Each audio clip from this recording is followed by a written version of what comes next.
Okay. How many of y'all have seen Saving Grace?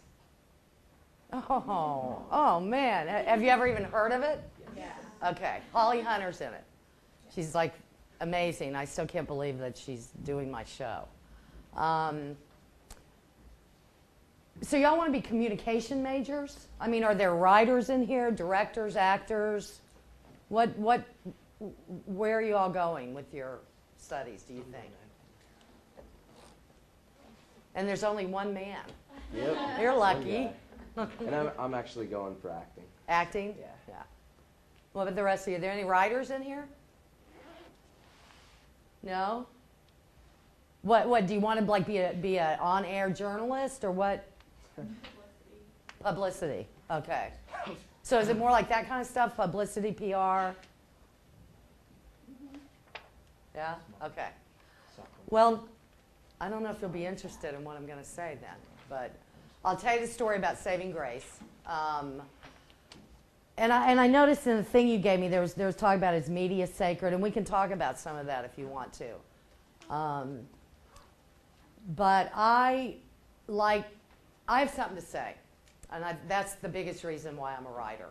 And I always tell young writers, you've got to have something to say.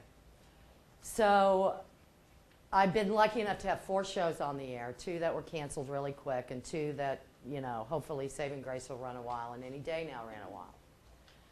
And my first show was kind of a fluke. It was about young kids in Washington, D.C. And my second show was called Leaving L.A., and it was about death. It was about the people that work in the coroner's office in Los Angeles, how these people who are surrounded by death live their life. I wanted to talk about that because I lost my father when I was a freshman in college, and it just stopped my life. It just about killed me. So death and the mystery of death and faith in death and all that is something that was really interested, and I had stuff to talk about.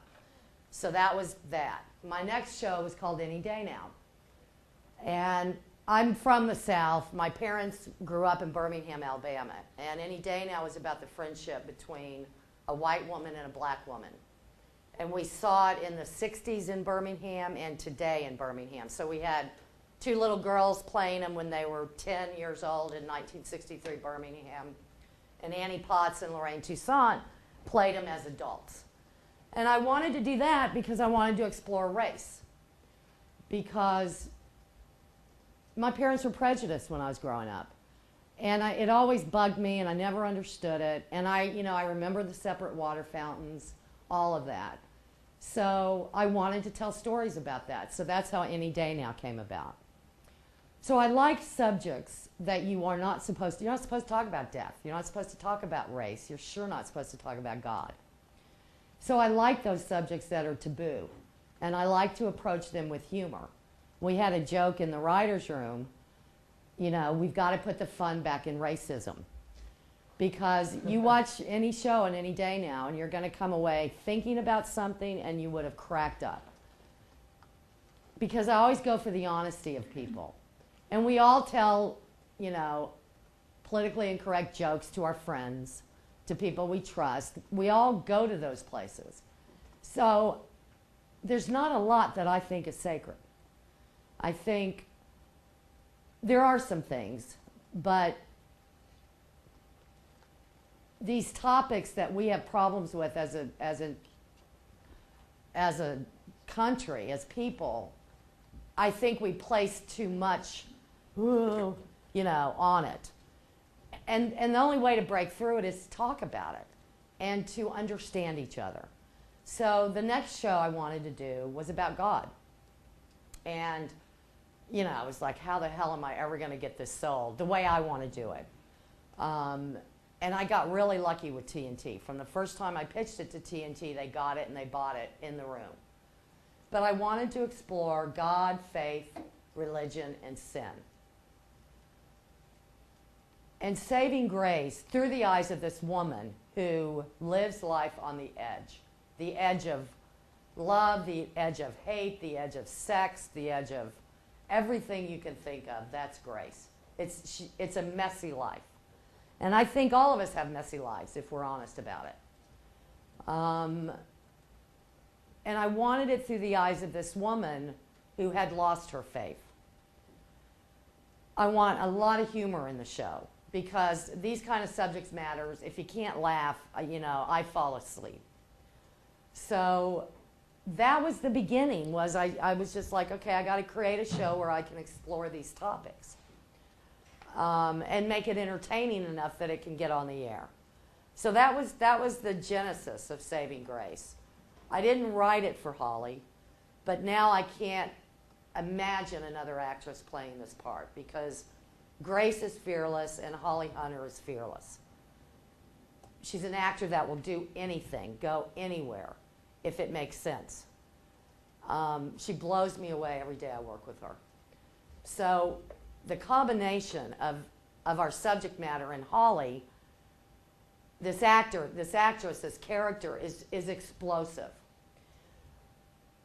And I think we've kind of flown below the radar a little bit because there's a lot of stuff we do that people should be talking about.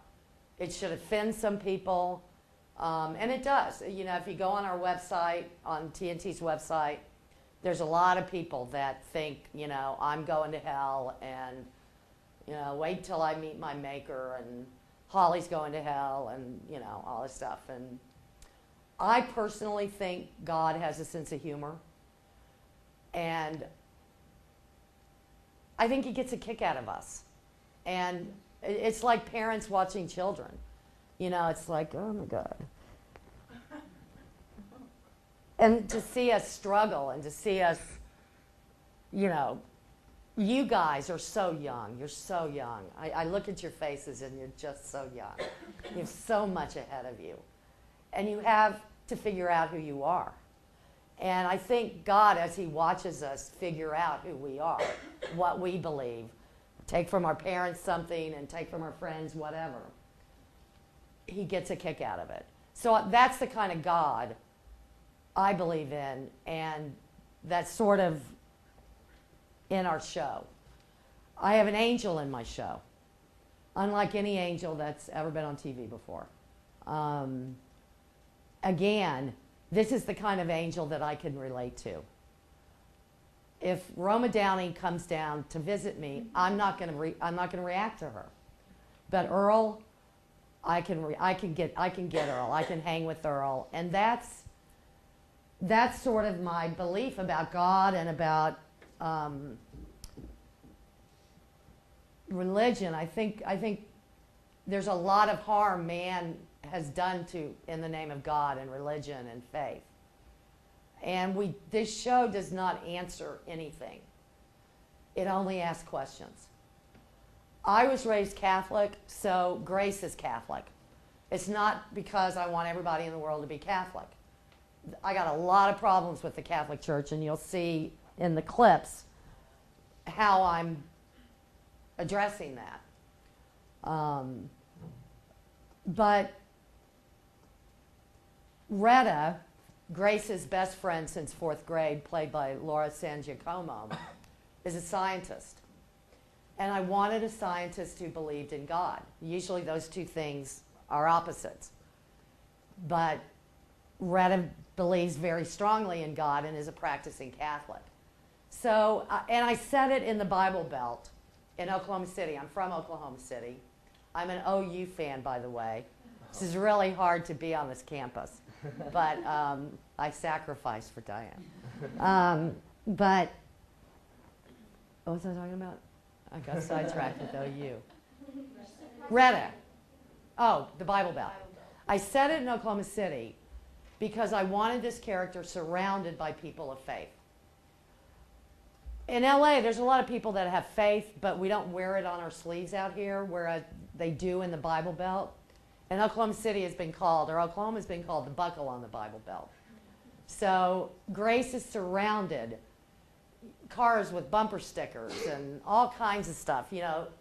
People love their God, a lot of them, in Oklahoma City.